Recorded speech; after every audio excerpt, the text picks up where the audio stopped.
Good morning. Welcome to Against the Public for February 23rd. Good start to our weekend. Still a ton pending on Saturday night, but always good to see us off to a good start. I'm Dana Lane. Thanks for joining me.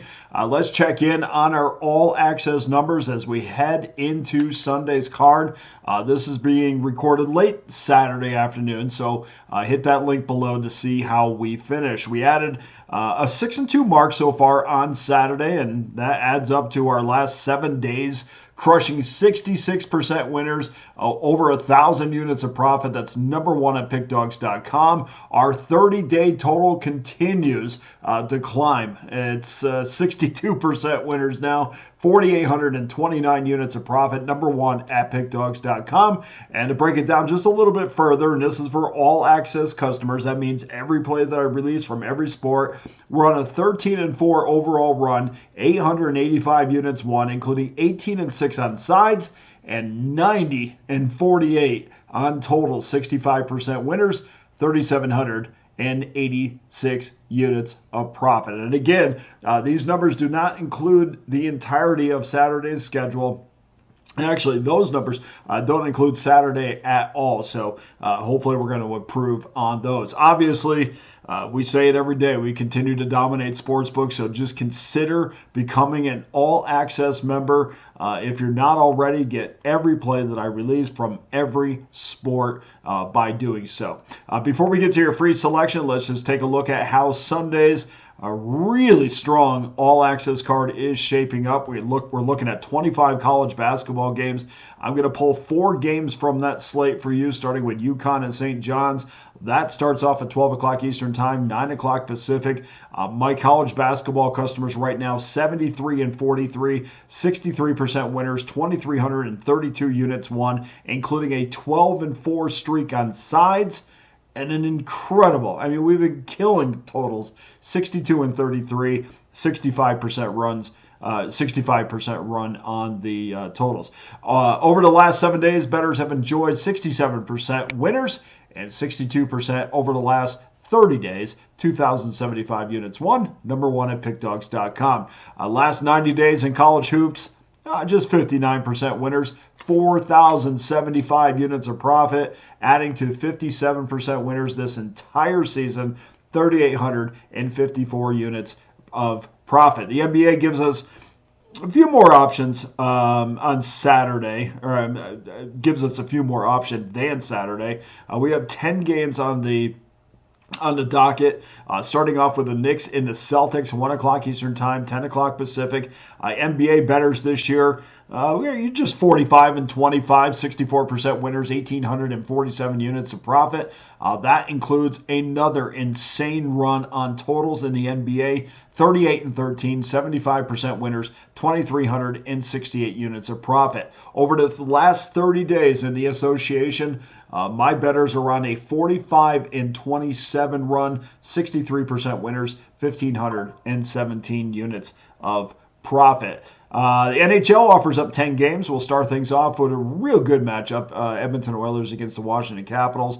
We'll have 3 games on our card as we look to add to a 14-7 overall run, including 8-2 on the sides. And again, these numbers I'm giving you do not include today. We're off to a great start in the NHL today, so look for those numbers to go up. So, 10-game card in the NHL.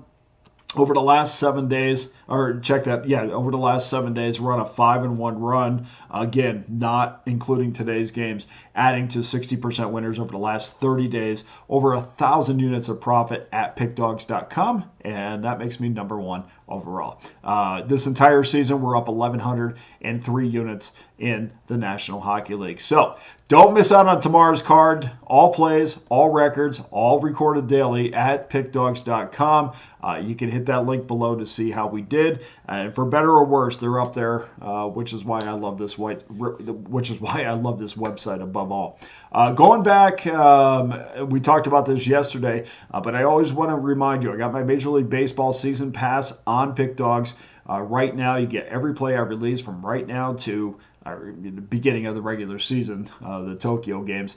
We'll give you that winner, and we'll take you all the way through the World Series for one low price. That total or that price will go up when the regular season starts, so please make sure that you get involved now. So we're looking at a 12-game card. There's plenty of reasons to become an All Access member. If you have not done so already, tomorrow is another opportunity for you to join me. Of course, we have something for everyone on the website, but our annual All Access Pass, guys, is by far my best offer. You get every play from now to this time next year for just $4.11 a day. So consider becoming an All Access member on any level, no matter what.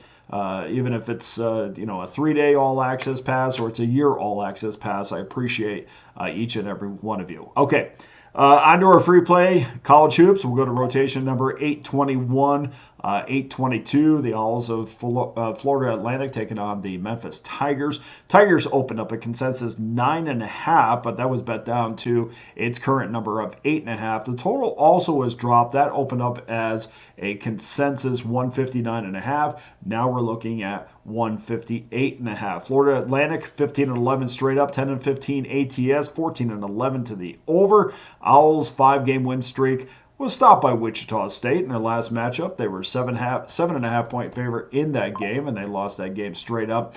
It was their third failed cover in their third straight failed cover, and 5 of their last 7 games have gone over the total. Memphis 21-5 straight up, 12-14 ATS, 14-12 to the over, and like FAU, Tigers win streak ended at 8 with a loss to the Wichita Shockers. They dropped a 5-point game to Wichita in overtime as a 7.5 point favorite. So there's kind of a theme here for the Shockers.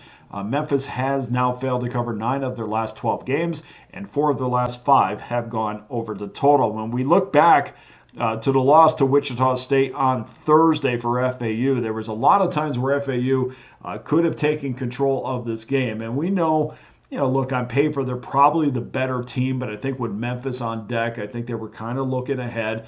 There was opportunities for them to take over momentum, and it just didn't have it. It just, emotionally didn't have it. They did get over the hill one time, and then they got pushed back down. But just to me, they were a little off in this game. They were 7.5 point favorite. They failed to cover in this game, and really the tone of this matchup was set early. We saw John Jacobs had to call that early timeout. They were down 10-3. They got down by 14 at one point in the first half. They clawed back from that. So a good effort in spurts, but certainly not a game that you would have expected that they would struggle in. And, as I said, coming into this game, they were the better team on paper, but I thought they were sloppy for most of the game. I thought they were unfocused for most of the game.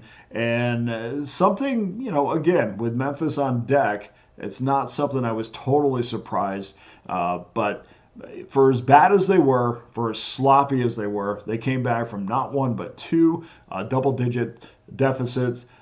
They just couldn't stop Bijan Cortez, who had the game of his life and was shooting lights out at the end of the game. Their ball movement, their movement away from the ball wasn't as good as we've seen all season. But when they were patient, and I think you're going to see that against Memphis. When they were patient, they were clearly the better team, but just wasn't enough. Like FAU, the Tigers are coming off a loss to Wichita State. They lost by 4 in overtime. Now Memphis is 21-5 this year, but we're still trying to figure out their identity. And you would think at 21-5 they would be one of the top teams in the nation, and record-wise they certainly are. But I think on too many occasions we've seen Memphis play up to the level of their competition, and I think their 21-5 is a little bit weak. They probably should have lost in North Texas. I mean, certainly North Texas was in that game. They maybe should have lost to East Carolina, and if they shouldn't have, you can't have a 4-point game with East Carolina, be one of the top teams in the country. And of course they did lose to Temple as a favorite. This team, matter of fact, has not been an underdog since that Mississippi State game, and they were only a 1.5-point underdog in that game. This is also a team that spends the majority of their season playing quad 3 teams, and I think sometimes that you can get into a lull like, look, we're going to let our talent win these games, but we're just not, we don't have a schedule that gets us so excited that we're just covering games night in and night out.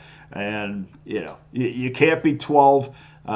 You can't play a bunch of quad 3 teams and expect consistency against the spread night in and night out, because I don't think it brings out the best of you consistent enough throughout the regular season. The Tigers are 350th in offensive rebounding. They too are very sloppy, and like I said, they play up to the level of their competition. I'm taking a very generous 9.5 points in this one. I think the Owls should be extremely inspired to get the bad taste out of their mouth, and I think they're going to be a lot more sharp, or a lot sharper than they were on the offensive end in their last matchup. So your free play for Sunday is going to be FAU plus 9.5. Now go to pickdawgz.com, where every individual play and every discounted long-term pass is locked and loaded. Please consider jumping on one of those all-access passes, including my all-access pass for the next year, for just $4.11 a day. I can't thank you enough for your time and you putting your money behind me, and it's been a fantastic run, and we're going to continue that on Sunday. For Against the Public, I'm Dana Lane. All the best to you and your wagers on Sunday.